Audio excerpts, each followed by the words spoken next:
どうも、こんにちは。ものづくり太郎チャンネルのものづくり太郎でございます。本日は水素にフォーカスを当てていきたいと思ってます。水素をね、結構バカにしてたんですけど、実際自分も深く調べてないし、この機会にどういった可能性があるかっていうことをですね、調べてですね、その水素の持ってる可能性をですね、解き明かしていきたいと思ってますと。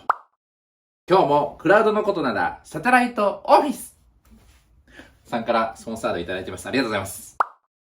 早速ですが行きましょう。にわかに活気づく水素でございます。一体何が優れているのか。じゃあどこにビジネスチャンスがあるのか。それをね、俯瞰していきたいと思ってます。ちなみに水素ですが、太陽の4分の3は水素らしいです。らしいですってあれだね。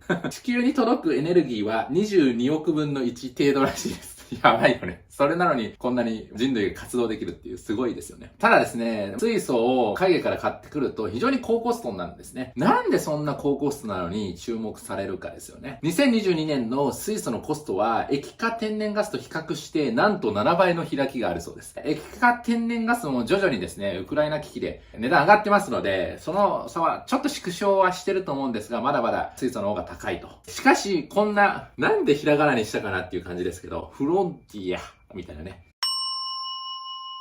気の抜ける水素を運ぶ船ですよね。マイナス253度で800分の1の体積に圧縮して輸送を開始していると。これ世界初らしいです。年間1000万トンをですね、水素を日本国内で消費できると、2020年の7月頃の液化天然ガスと同一のコストになるそうです。現在は、1立方メートルですね、100円ぐらいらしいですね。これ液化天然ガスだと12円ぐらい、10円から20円ぐらいだそうですけど。ということで、まだまだすごい開きがあるという感じです。採算性を考えると、16万トンの輸送を1回で行うと。だから全然差がありますよね。ぶっちゃけその単位が違うんで、どうなのかなって思いますけど、明らかにまだまだ差があるだろうと。要するに現時点ではもう赤字なんですね。水素を輸入するだけで赤字と。しかし、2050年の世界市場はなんと250兆円と言われてると。関連雇用創出は3000万人と。そして脱炭素の1億を担っております。ちなみに、半導体市場は60兆円から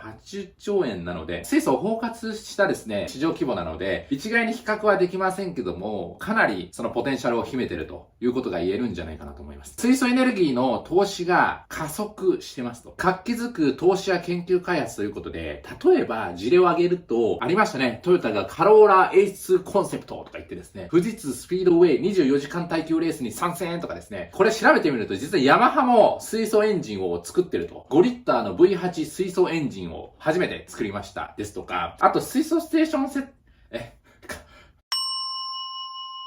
水素ステーション設置に各会社が連携をしていたり、今は、会社名変わってますけども、三菱パワーさんか。三菱日立パワーシステム MHPS ですね。何回も僕この工場行ってます。水素を混合した発電ですね。そのタービンを、なんと北米のユタ州で受注を決め込んでると。で、84万キロワット級ですので、これですね、どのくらいかっていうと、30万世帯分ぐらいの電気を水素混合のガスタービンで発電できると。2025年には水素30%へ持っていくとかですね、言ってますね。将来的には水素100%だみたいなことを言ってます。さらに製鉄技術にも水素が活用されるですとか、あと航空業界の CO2 は全体の 3% に上るというふうに言われてますので、エアバスもコンセプトを発表していると。もうカーボンニュートラルに向けたポテンシャルが、もうこう見えてもですね、各大手が参入してくるということで、持ってるんじゃないかなってワクワクさせてくれますよね。そして、これをですね、見ていただければ水素の注目度合いがわかると思うんですが、各国の動向ですね。水素に力を入れるのは日本だけじゃありませんと。例えばドイツですね、2020年6月に国家水素戦略を策定とか言ってですね、30年に5ギガワットとかですね、40年に10ギガワットを発電する。そして、同年同月に70億ユーロの経済対策を採択。これ実は、〇〇の費用ではなくてですね、予算ではなくて、なんと70億ユーロということで1兆円ぐらい上乗せしてるんですね。大型 FC トラック向けのインフラ構築を支援していくと。同 EU のですね、フランスも2020年9月に水素戦略を改定しています。さらに30年までに60万トンパーイヤーですね。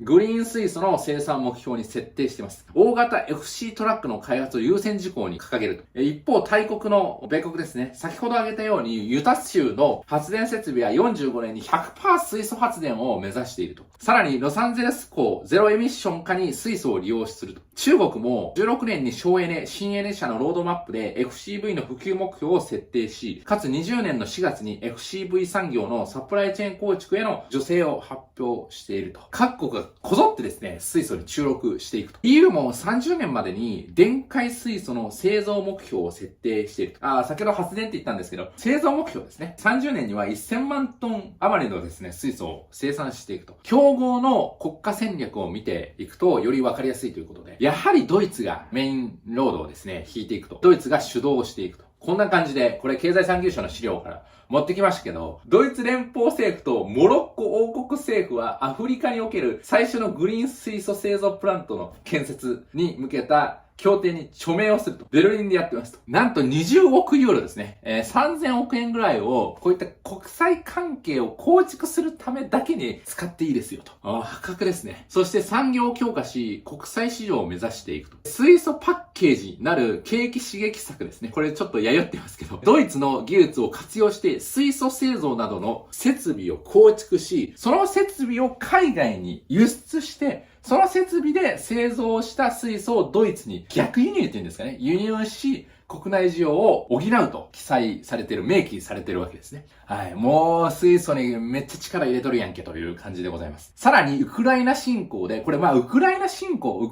争の前にですね、この国家戦略を立ててますので、その後ウクライナ侵攻が起こったんですね。このロシアがですね、仕掛けた戦争で、もうさらに動きが加速していくと。ドイツはですね、ロシアとニコイチみたいな感じでパイプライン引きまくりみたいな、もう超依存してました。しかしながら、もうロシアがこんなことしちゃったわけですから、もうロシアの依存度を徐々に下げていきたいということで、であればグリーンのエネルギーということで水素に走っているという感じでございます。UAE やモロッコと相次いで連携をしていくと。で、この UAE ってエネルギーを輸出する国ですよね。石油とかそういうイメージですけど、実は UAE は世界有数のエネルギー輸出国でございますが、世界最大の太陽光発電所などを所有していると。実はグリーンエネルギーにめちゃめちゃ注力してるんですね。そして水素製造プラントをこの UAE で行っていくんですけども、それを請け負うのが出ました。ドイツの巨人ですね。シーメンスがこれやっていくということで、ここでね、ドイツは金儲けしようという風に企んでるわけですね。次世代エネルギーの覇権争いはすでに始まっていると言ってもいいと思います。はい、こんな感じでもうメルケルがお払い箱になりまして、シェルツですね。ドイツのシェルツ首相も、水素はガスに変わるものだとか言ってですね、声高々に、東京で演説をする。しかしですね、彼の頭を覗くですね、もわもわもわーとか言ってですね、これ三井物産戦略研究室から引用してきてますが、こんな感じでめちゃめちゃ予算つけてるんですね。自動車や電車、沿岸内陸水素運送の燃料電池支援、はい、5000億円とか言ってですね、めっちゃ予算つけてると。いろいろ燃料電池関連とかですね、これが頭にあるわけですね。かつ、やっぱり外部環境の変化、戦争がありましたから、いや、もう、これ水素来るぞという感じで、イニシアティブを握ることにもう前のめりでございますと。やっぱりドイツね、強いですね、この辺。そして、やっつき部屋にこれを策定してくると。日本の戦略骨子もドイツをもう少なからず、意識してますね。各産業のロードマップを実は日本も作成してるんですよ。皆さん知らないと思いますけど。はい、こんな感じで、今後の水素政策の課題と対応の方向性中間整理って検索すれば出てきますから。経済産業省の資源エネルギー庁ですね。経済産業省の方々もですね、僕の動画結構見られてるそうなので、ある大学で講演どうですかみたいな話が来てるんですね。で、そのある大学の人も経済産業省の人と話して、経済産業省の人がものづくり太郎さんの動画見てますかとか言ってるらしいです。ということで、この動画経済産業省におそらく届くと思いますので、しっかり日本をやってますよということは言っておきたいと。いろんな産業ですよね。輸送、発電、科学、もういろいろこういう風にロードマップ50年をめがけてやっていくんだっていうことを言ってますよね。各産業の方向性を指し示すと。議論を進めている点はもう本当に素晴らしいと思いますね。しかし認知低いですね。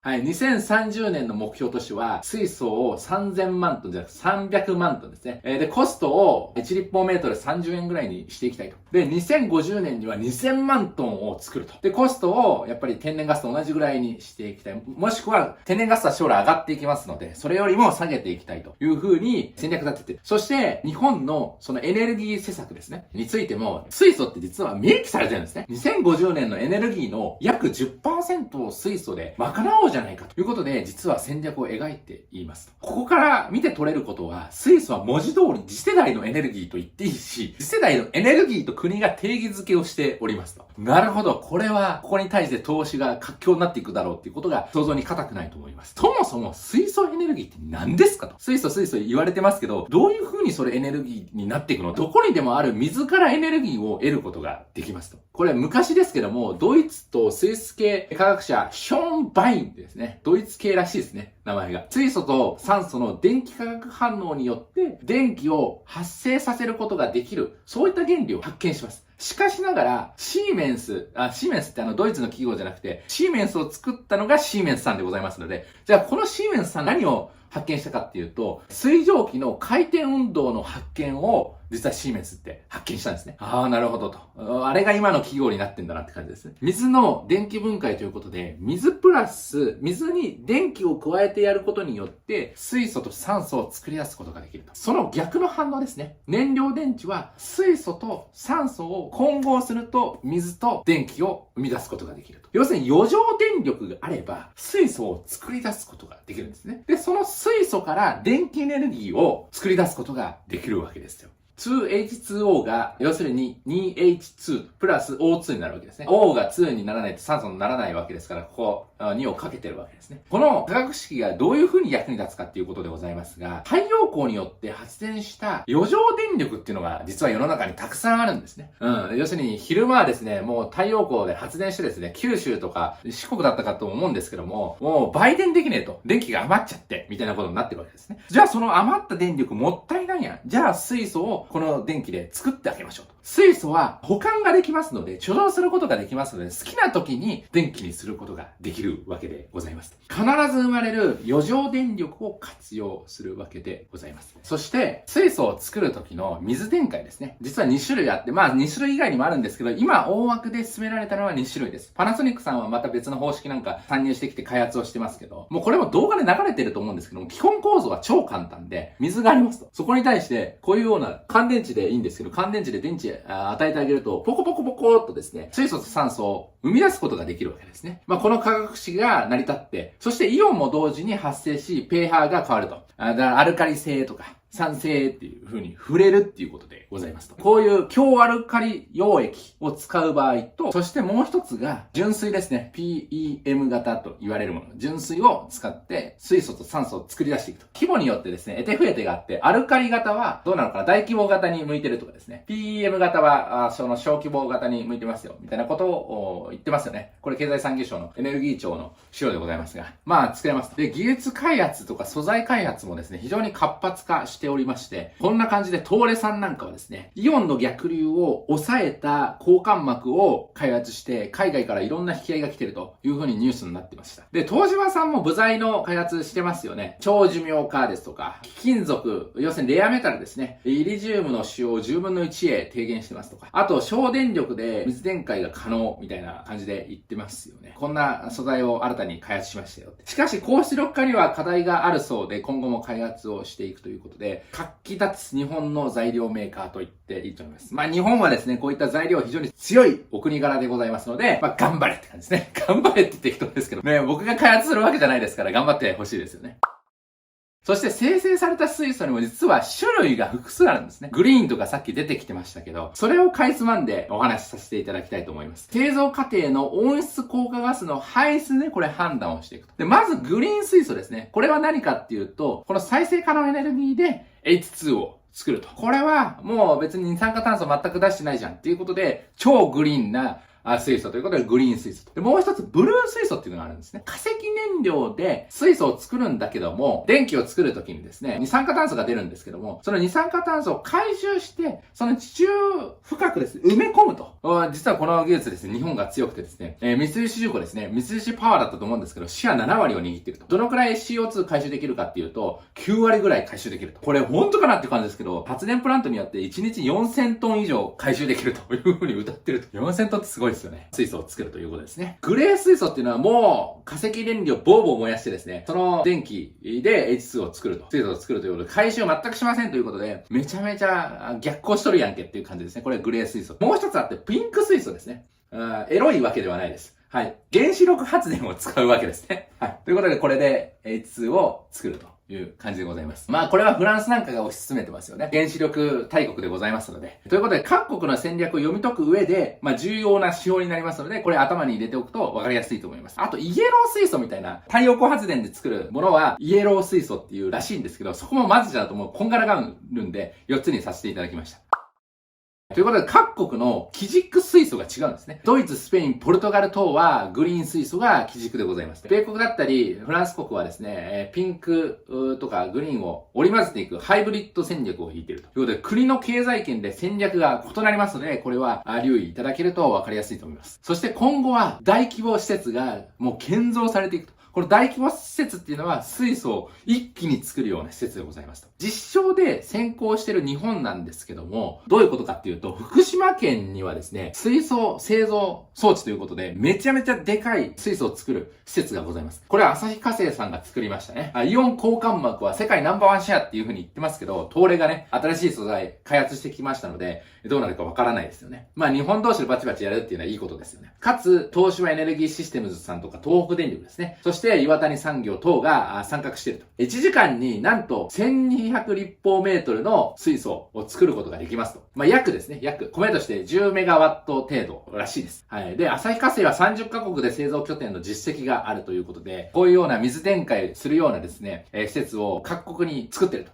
しかしながら、これで喜んじゃダメですと。他の国のですね、目標値を見ると、これでも全然足りないっていうのがわかると思います。ドイツだと5ギガワットでしょ。そしてフランスだと 6.5 ギガワットでしょ。そして、チリですね。チリが25ギガ、チリ ?25 ギガワットみたいな感じですけど、まあ、後々わかると思います。そして EU が40ギガワット。EU 全体でね。っていうのが2030年の目標なので、こういうのをね、バカバカ作らないと、競合に対峙できないと。なぜチリが25ギガワットかというと、こういった主ながら地形ですよね。日本の倍ぐらいあるらしいです。なので4000キロぐらいかなって感じですよね。主ながら国土を生かしてエネルギー産業を創出すると。沿岸沿いは実は風力発電建設ラッシュになる。ここら辺、もう安定した風が吹くそうなんですね。南米のアルゼンチンのパタゴニアにも日本の総発電量の10倍の風資源があるという風に試算されている。すごいよね。これを活かさないわけにはいかねえということで巨大プロジェクトもバンバン立ち上がっていると。で、どのくらいの勢いでこの風力発電設備が建造されているかっていうと、2015年のシェアが 2.9% だったんですが、チリのね、エネルギー事情。なんと2020年のシェアは 7.1% になっていると。これジェトロさんのホームページから持ってきました。持たざる国がエネルギーを持つ国に変貌してるわけですね。はい。生産した水素を今後は輸出していくことを目標に掲げていると。水素を使ったビジネス循環を図に落とさせていただきました。新たに創出されるこの水素のサプライチェーンの循環を見極めていただきたいと思います。先ほども挙げたチリですね。ここで、まず、グリーンエネルギーですね。再生可能エネルギーで電気を作りますと。その作った電気で水素を製造します。貯蔵して、そして運搬をして、日本とかドイツに売りつけると。発電は水素を使った発電ですとか。そして車に利用していくと。これがサプライチェーンなんですね。じゃあ日本とかドイツってどこで儲ければいいの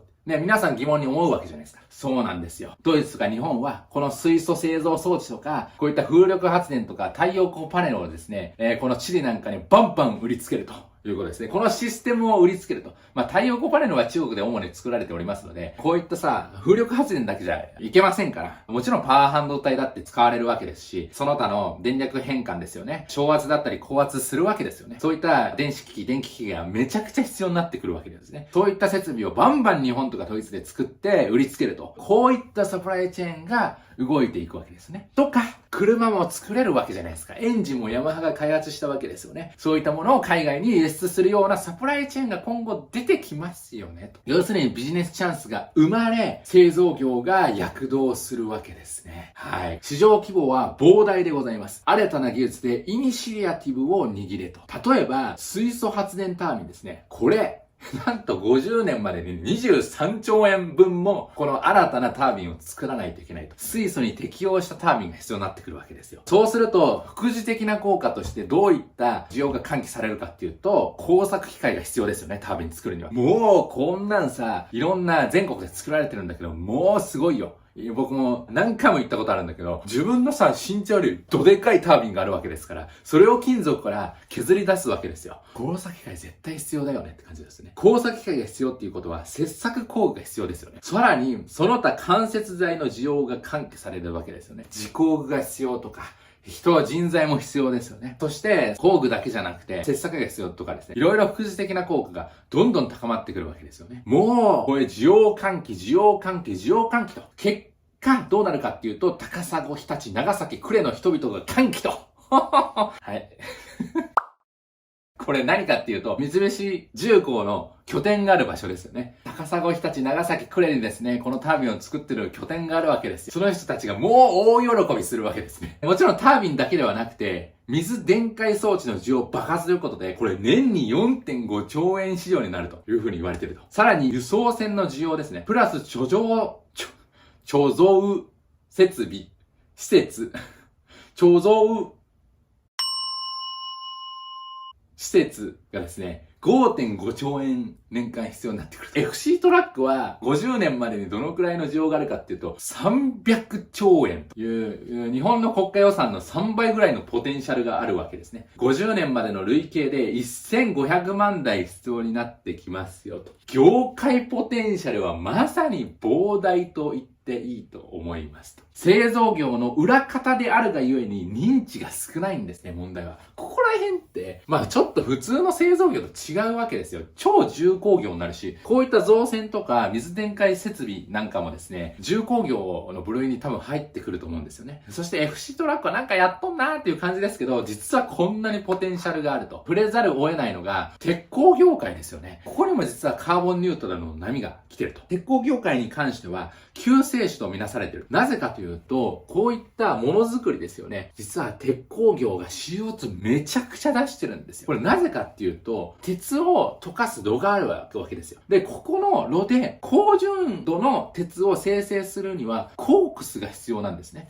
高純度のコークスを利用し還元をするわけですよ。酸化の別でございますので、酸素を取り除いて、純度の高い鉄を作り出すわけですね。要するに多くの C を含んでおり、酸素と結合してしまいますので、二酸化炭素をバカ出してしまう。バカ出さないために、水素を混ぜてあげると。そうすることによって、CO2 の抑制を抑えてあげるわけなんですね。H2O 水を生み出せばいいじゃんっていうことで、C が出てこないようにしてあげると。実験度もこういう風にも実は立てられてるんですね。こんな感じで H2 を投入してあげると。そうすると CO と H2 ですね。水素と酸素が結合して H2O が出てくると。CO2 の排出を抑制することができるわけですね。もうこの還元方法をものにできれば、グローバルのこのローをですね、市中に収めることができますので、要するにここのキラーコンテンツになるわけですよね。そうしたら業界がまたね、日本の鉄鋼業界、中国の量でやられちゃってますから、活気づくと。ここもすごいわけですよね。もう年間で鉄鋼といえば40兆円のポテンシャルがあるわけですから、それを握れると面白い話だと思いませんか？水素以外にも代替エネルギーが登場していると。もちろん今って水素にめちゃめちゃね、EU とか中国、アメリカも注力してますので、水素って言ってるわけですけども、水素以外の代替エネルギーも登場してますので、ここで紹介をさせていただきたいと思いますし、経済産業省のエネルギー庁はですね、こんな風に言ってます。長期的な主役は現時点では見極めが困難でございます。と記載されてますので、水素になるかわかんないんだけど、水素がなんだか多いよねっていう感じですよね。どういったものがあるかっていうと、MCH ですね。とか、アンモニア、メタネーションと。で、MCH っていうのは、メチルシロヘキ酸。失礼しました。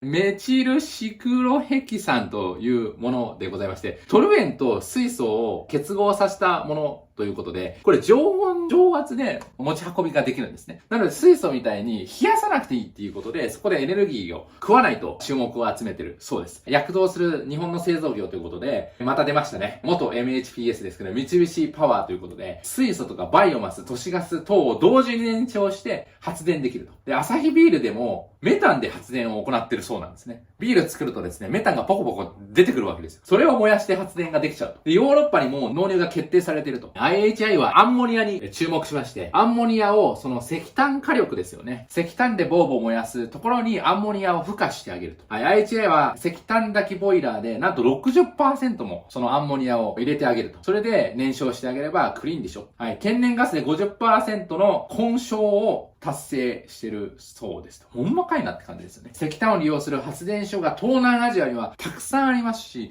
今後も石炭っていうのはめちゃめちゃ CO2 出すんで、あまりクリーンなエネルギーとは言われてないんですけども、プラントができてくるっていう風に言ってますので、市場取れるポテンシャルはあるだろうっていうことで、IHI はここにも注力をしていると。大枠での軸は必要だと思いますが、業界の方見られると思いますので、どのようにお考えですか？ぜひコメントをしていただきたいと思います。はい。そして、注目はですね、欧州と比較して日本どうなのっていうことを見極めていきたいと思うんですね。孫子の兵法こう書かれてますね。孫子の兵法に出てくる有名な一節に、敵を知り、己を知れば百戦危うからずと。敵とですね、自分のことを知っていれば絶対に勝てるっていう風に言ってるわけですね。なので戦略の基本は敵のことを知ることから始まるということで、じゃあ EU どうなのっていう感じですね。EU は、これ週刊エコノミストから引っ張ってますけど、EU タクソノミー。これも噛みそうだね。もう噛みそう、今日は。いっぱい噛んだ。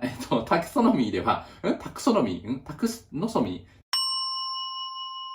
タクソノミーですね。これは何かっていうと EU の基準なんですね。で、この EU の基準っていうのは EU 各国の自国基準があるんですけど、その上位に設定される基準になっています。ここで何を定めたかというと、新設できる発電所リストに天然ガスを追加すると。水素じゃないじゃんって皆さん思われるかもしれないんですが、石炭火力の代替としてのみ、この天然ガス発電が承認されると。じゃあこれ何を意図してるかっていうと、そうです。天然ガスのプラントっていうのは、将来水素を混ぜて発電することができるっていうことを皆さん学びましたね、今日。それを目指してるわけですね。水素を利用した発電で使えるプラント作りを前提に束ねてきてるわけですね。はい。海外調達した水素の利用土壌の醸成をしてきていると。海外、アフリカ、チリ等へのプラント販売力をドライブできるわけですね。自国で水素をめちゃめちゃ消費できるようになれば、海外で作りましょうと。じゃあその水素を作る時の、例えば風力発電設備とか、水電解設備ですよね。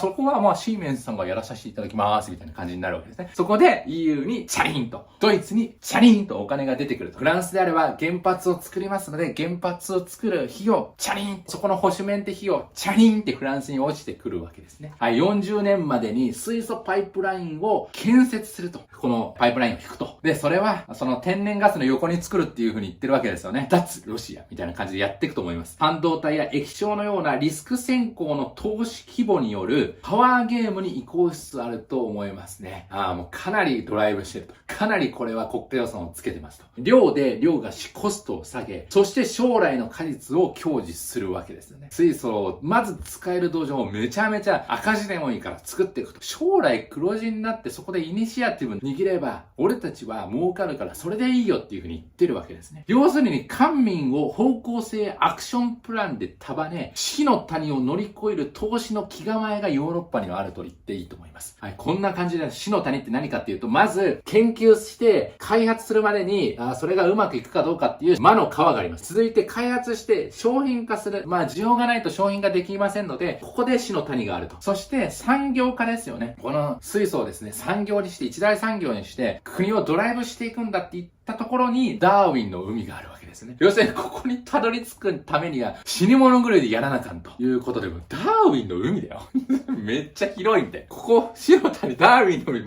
こっち死って書いてあるしなっていう感じですね。両方ともめっちゃ厳しいっていうことですね。ここに対して圧倒的なグリーン補助金を EU はつけ始めてるわけでございます。プラス、ウクライナ戦争によってもうね、脱ロシアしようぜって言ってるわけですよ。国民のマインドチェンジをここで図ってきてるわけですね。触れておかないといけないのは、もともとウクライナでもグリーン水素をめっちゃ作りましょうっていう話だったんですけど、これは頓挫してしまいました。EU にとっては今エネルギー危機なんですけども、このエネルギー危機という国難をチャンスに変える気構えを見せているわけでございますと。将来のチャンス、俺たちが果実を絶対にもぎ取ってやるというところが見え隠れしませんかね。プラス1兆円ンつけたわけですから、グリーンに対して、水素に対して。欧州圏の水素の需要を喚起し、水素製造国に製造業を輸出するわけですね。チリとか南米ですよね。そして利益を将来もぎ取るのが欧州の長期的な水素戦略と言っていいと思います。グリーン、ピンク等は自国の製造業とのシナジーをもとに立案してきてるわけですよね。原子力であれば、グリーン的なエネルギーをですね、持ってなくても原子力バカバカ作っちゃえばそこで電気作れますから、その電気をもとに水素を作って売れるわけですよね。であれば、フランスの戦略とシナジーが湧くし、そしてグリーンであれば、ドイツがね、ああいうお国柄でございますので、シナジーを組めるということで、国によってその軸は違いますけど、しっかり国の色を活かしてですね、立案してきていると。いずれも軸は製造業の輸出にあるわけですよね。国を思ってですね、グリーンというイニシアティブを俺たちが絶対握っていくぞと。その意思が、EU の戦略から見えると。じゃあ日本の方向性はどうですか？詳しい人はね、ぜひコメントをしていただきたいんですけども、重工業への集中的な支援はありますかと。東日本大震災以降ですね、重工業っていうのはめちゃめちゃ暗いムードだったんですね。脱原発。もう俺たちのプラントはもう作られないだろうっていう風に、実は三菱重工さんに行くとですね、そういう話を皆さんされてました。しかし、再度光がこれ当たり始めたんですね。そこに対して補助、国もね、ぜひバックアップしていただきたいと。需要喚起には海外との関係構築と、そして国内の需要喚起が絶対的に必要なんですね。サプライチェーンを絶対的に作る必要があります。国内に水素混焼のプラント誘致、アメリカでも作られるっていう風に言われてますけど、国内にもぜひ作っていただきたいと。そして、巡回サプライチェーン構築が必須なんですね。車じゃなくて発電に使えばそこでずーっと水素を燃やすわけですよね。そうすれば土壌ができると。その他にも自動車関連ですよね。巨人トヨタは FC トラックの実証を開始してます。そこにはヤマトですとかアサヒビールですよね。その他にも運送業者含めてですね、サプライチェーンを構築していこうと。日野はです。最近問題ありましたよね。日野は汚名返上できるかっていうことで、日野と協業してやってるわけですよね。もちろんエネファーム等では一定の成功を収めてきたんですね。これはガスからですね、水素を作ってエネルギーをほぼ無駄にせずにですね、高効率なエネルギー利用をしていくというようなものでございます。しかし、こういった大規模な産業ですね、それを育ててほしいと。いずれにしろ、もう少し深掘りしたアクションプランが日本にも必要ですね。海外はこうですとか、技術は今こうなってますっていうような説明に周知されてるんですよね。じゃあ俺たちはここに予算をめちゃめちゃつけていくよとか、ここに対してドライブしていくよっていうような意思が資料からはちょっと見えにくいんですよね。しっかりアクションプランを立てていただきたいと。もう一つ副次的に産出される水素も活用していくということで、実は製造過程で水素を取り出すシーンが結構あるみたいなんですね。例えば石油を作るようなプラントでは、このようにめちゃめちゃ水素を取り出すと。日本国内で約190万トンが年間副次的に製造されるそうなんですね。2030年の日本の利用目標が300万トンでございますので、どれだけ多くの水素が取れてるか。これ衝撃ですよね。これもしっかり利用していくと。水素の利用循環を構築し、とにかく水素の利用量を上げることが今実は求められてるんですね。サプライチェーンの循環を作ることが重要でございます。とにかく日本人の水素認識が圧倒的に足りないですね。この動画見ていただいて、確かにそうだなと。俺全然水素のことを注目してなかったよっていう人めちゃめちゃいると思うんですよね。ここでドラゴンボールの一節を持ってきました。なんだとバカ野郎だとあんなの無視無視って、これ悟空がですね、元気玉作るときにですね、お前ら手を挙げてくれバカ野郎っていうシーンがあるんですけど、その地球人はこういう風に言うんですね。もしかしたら魔人ブーのこともなかったんじゃないのとか言う始めるんですね。だから認知がないとこういう風になっちゃいますよ。で、いろいろですね、水素に関連した事業をですね、いろいろ調べていくんですけども、ネドの国の支援がないとですね、なかなか企業さんとしては取りに行かないんですね。要するに、非常に保守的になってる。これじゃいけませんよ。水素こんなに欧州でももう爆発してるわけで、水素需要をですね、喚起しようっていう風になってるわけですね。そして将来その果実を取りに行くっていう風に欧州企業になってるわけでございます。シーメンスはなってるわけでございます。日本の企業はそれでいいんですかっていう風に僕は言いたいですよね。もっともっとリスクを背負ってくださいと。利益追従もいいですけど、将来の果実をですね、取らないと絶対に日本の雇用も喚起できませんし、日本の製造業も元気にならないと思います。みんなで頑張っていきたいと思いますと。ということで、今回ですね、水素戦略と、どうしても感じる。水素戦略ですね。はい。水素社会の可能性を紐解くという副題でやらさせていただきました。以上でございます。お疲れ様でございました。どうでしたか？はい。そして、ネドリ生きてーと。山田太郎さんに頼もうかな、国光さんに頼もうかなっていう感じですけど、誰か連れてっていただきたいですね。はい、ぜひお願いします。お声掛けお待ちしてます。ネドの方もどなたか見られると思いますので、研究室で僕のこと呼んでください。つくばには国会議員さんと言ってますから、実績ありますから。はい、ということで、呼んでいただければ幸いでございます。ということで、今回は水素ですね。ちょっといつもと違った経路でございましたが、いつも製造機にフォーカスした動画アップロードしております。FA でしょ、工作機械でしょ、電池とかもやってるし、電気電子ですね。半導体もやってます。いろんなことやってるんでね。製造業で働いている方、そしてものづくりが好きな方、そしてものづくり太郎に興味を持っていただいた方は、ぜひチャンネル登録いただいて応援をしてあげてください。そしてね、水素関連で働いている方はもう間違いなく今日ね、刺激になったと思うんで、いいねマークを押していただければ幸いでございます。ということで、次の動画ですね。次の動画行く前に、スポンサー動画でございます。どうぞ。スポンサータイムでございます。一つから発注できる段ボールはアース段ボールでございます。なんと標準品が2000種類もあるし、オーダーメイドもできるし、販売も0円からとなっております。アース段ボールでチェック。はい。ということで、次回の動画は未定でございますが、おそらく工作機械、切削工具になるかなっていう感じですね。最近工作機械の動画めちゃめちゃ多いですね。ということで、お楽しみにいただければ幸いでございます。はい。また次回の動画で会いましょう。どうもありがとうございました。じゃあね。バイバイ。ありがとうございました。6月10日金曜日14時から16時ですね、大阪産業創造館の4階でプライベートに近いですね、講演会をさせていただきます。製造業、要するにメーカーがですね、YouTube で成功するにはどういったことが必要なのか、どういうふうに YouTube 上で動画を運営していくと成功しやすいのか、その成功方法と、あとメリットですね、それを解説させていただきたいと思います。リアル接点を持ちたい方も、ぜひ、ふるってですね、ご参加いただければ幸いでございます。名刺も交換させていただきたいと思います。では、会場で会いましょう。